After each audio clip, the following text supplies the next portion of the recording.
Hey guys, Harry here and welcome to a new video. In the background is a Call of Duty 4 gameplay on free-for-all where we go 25 for 5, so a good gameplay there. However, today in the video we're going to be talking about transfer deadline day. What a day it was yesterday, so many transfers, so many big transfers as well, and some unexpected transfers.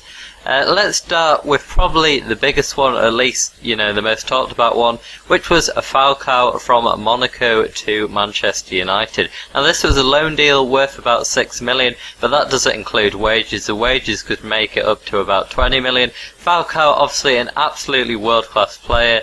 However, just come back from a very severe knee injury, so we'll have to see how he comes back from that. Obviously, he's got a great goal scoring record in Europe, got about 70 goals in 80 appearances at Porto, same at Atletico Madrid, and then did fairly well at Monaco as well. So it's an absolutely fantastic signing for United. Obviously a world-class player. However, where does he fit in with Van Persie? Is going to want to play, Rooney is going to want to play, all world-class players, but how do they fit in? Maybe Rooney will drop back into the cam position, centre attacker mid, but that could leave Mata out. So we'll see what happens there, but for me it's a very, very good transfer, and it will just hopefully invigorate Manchester United to a better season. Moving on to a Manchester United transfer to another club, which is Danny Welbeck to Arsenal. English international. A lot of Man U fans didn't really seem to appreciate him. Said that he just didn't get enough goals and didn't contribute enough to the team. However, I would disagree, and I think Arsenal have got a very good transfer here. Welbeck, he might not get the most goals, but that's mainly because he's played out of position. Sometimes he's played on the wing, sometimes he's played just behind the striker. And he doesn't really get a run of games as well, which you would expect at Manchester United with the wealth of attacking talent they have. So at Arsenal, Najeri is injured. He's going to be up front on his own, you would think, unless Sanogo could push him out, but I doubt that's going to happen.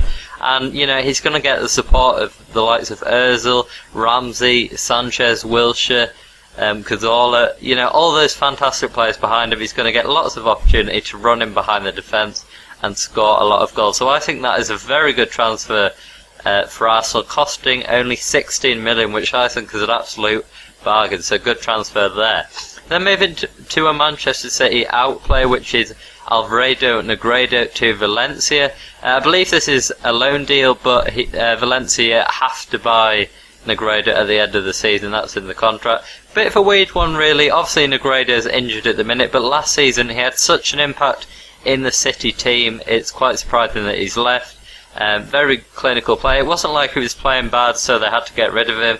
So I don't know why they've done that. They've still got the likes of Jovetic, Dzeko and Aguero, but still would have been nice to have that 4 strikers, which they did so well with last season.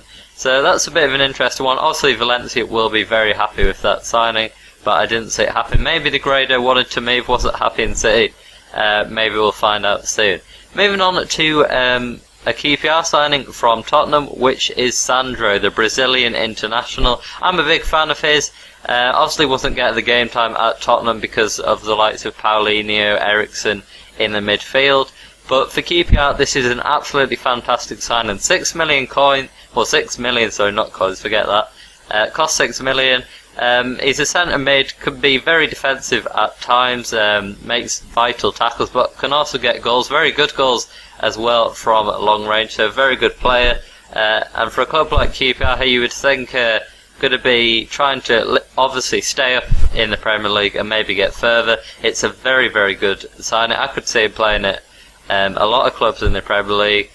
So I think that's a very astute signing from Harry Redknapp there, and I think he'll be very good at the club. Moving on, Micah Richards, City to Fiorentina on loan. He's obviously been at the club for 6 years, but has been hampered by injuries and hasn't really got the game time with Zabaleta in that right back role. And obviously Bakary Sagna has come in from Arsenal now, so his game time wasn't going to happen. Moved to Fiorentina, an interesting one, because obviously English players don't tend to go abroad too often. We'll have to see what happens there, but I'm a big fan of his. Very strong, very fast, but again, hopefully can stay injury free and have a good season.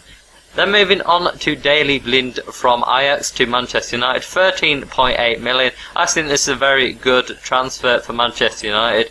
He'll play in a more defensive role, which they need. They needed more defensive players, in my opinion, in the transfer window, but there wasn't really anyone to get. Daley Blind will just kind of sit in front of the defence, control the tempo of the game, make tackles when needed, and will generally provide a solid basis for the Manchester United team to attack with those players such as Rooney, Mata, Di Maria, Falcao, Van Persie, Valencia, etc. So, very solid player. Not the flashy player, he's not going to get you many goals, but is very solid and strong. Then moving on to a Manchester United out, which is Javier Hernandez, who went to Real Madrid, which is quite a weird one for me. Obviously, Real Madrid, one of the best clubs in the world, if not the best. But Hernandez, let's be honest, he's not really good a player because Karim Benzema is there.